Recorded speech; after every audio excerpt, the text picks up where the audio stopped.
Ready? Yes,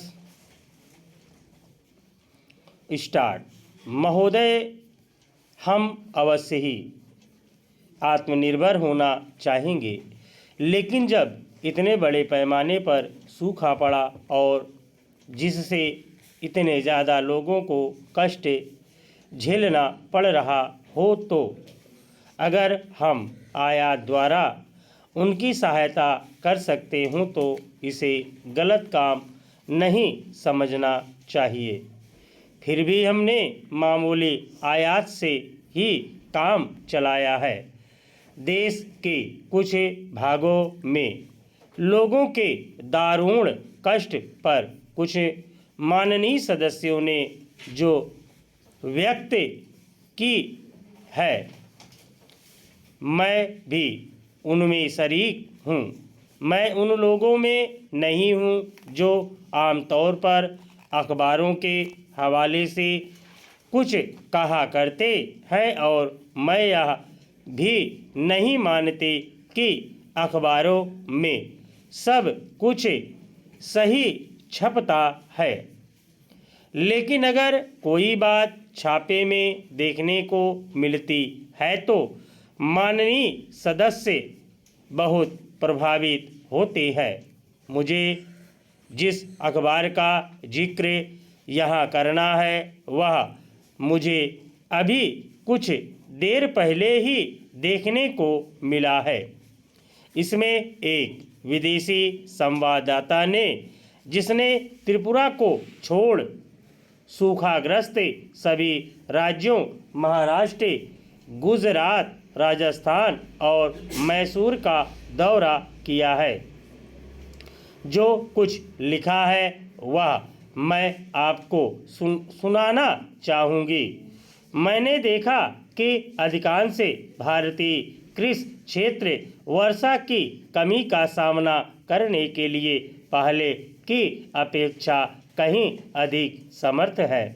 हरित क्रांति असफल नहीं हुई है। प्रधानमंत्री इंदिरा गांधी ने जब पिछले साल गर्व के साथ कहा था कि भारत अनाज के मामले में आत्मनिर्भर हो गया है, तो वह लगभग सही बात कह रही थी। जैसा कि मैंने कहा, हमारी अर्थव्यवस्था ऐसी परिस्थितियों का सामना करने में सक्षम है। इस साल हुआ यह है कि मुख्य रूप से वर्षा सिंचित प्रदेशों में मोटे अनाज के उत्पादन पर प्रभाव पड़ा है। हमारी विकास गतिविधियों के कारण गेहूं की पैदावार वर्ष प्रतिवर्ष बढ़ती रही है। जिन इलाकों में अक्सर सूखा पड़ता है, उनके लिए अलग से उपाय करने की ज़रूरत है। जैसा कि सदन को मालूम है, एक विशेष दल इन दिनों ऐसे क्षेत्रों के विकास के लिए कार्य प्रणाली को अंतिम रूप दे रहा है, जो समग्र विकास के अंग के रूप में कार्यान्वित होगी। हमारी चिंता का एक और विषय है खाद्यान्न की कीमतों में वृद्धि की समस्या। कृषि उत्पादन में हुई कमी की स्थिति का अनुचित फायदा उठाया गया है और प्रत्येक प्रयास को विफलता का सूचक बताते हुए शुरू से ही अभाव की मानसिकता को बढ़ावा दिया गया है, जिसके कारण विभिन्न स्तरों पर जमाखोरी तथा सट्टेबाजी की प्रवृत्ति पनपी है। सदन को मालूम है कि हम अगले सीजन से गेहूं के थोक व्यापार को अपने हाथ में लेने की योजना बना रहे हैं। इसका उद्देश्य खाद्य अर्थव्यवस्था के अंतर्गत कुछ उन तत्वों को निर्मूल करना है जो जमाखोरी और सट्टेबाजी को बढ़ावा देते हैं। मैं जानती हूँ कि यह आज के ढांचे में किया जाने वाला एक बड़ा परिवर्तन है जिसका निहित स्वार्थ वाले लोग विरोध करेंगे और उनकी ओर से इसे विफल करने की सभी कोशिशें की जाएंगी। महोदय, मेरे लिए जिसने विज्ञान को बाहर से ही महसूस किया है, यह असमंजस की बात है कि इसके बारे में उन लोगों से कुछ निवेदन करूं जो इसकी विभिन्न भाषाओं में पारंगत विज्ञानी है, लेकिन मैंने आपका निमंत्रण इसलिए स्वीकार किया कि इससे मुझे विज्ञान जगत के साथ संपर्क करने का मौका मिलता है। आपने इस अधिवेशन के लिए एक महिला वैज्ञानिक को अध्यक्ष चुना है। इसकी मुझे खुशी है। मुझे आशा है कि आप मेरी इस प्रसन्नता के लिए मुझ पर नारी जाति का पक्षपात करने की बात नहीं सोचेंगे। यह अंतर्राष्ट्रीय महिला वर्ष की अच्छी शुरुआत है। सबसे महत्वपूर्ण विज्ञान है जीव विज्ञान। ज्ञान के अन्वेषण का क्रम अनंत है। उसकी दो प्रेरणाएं रही हैं।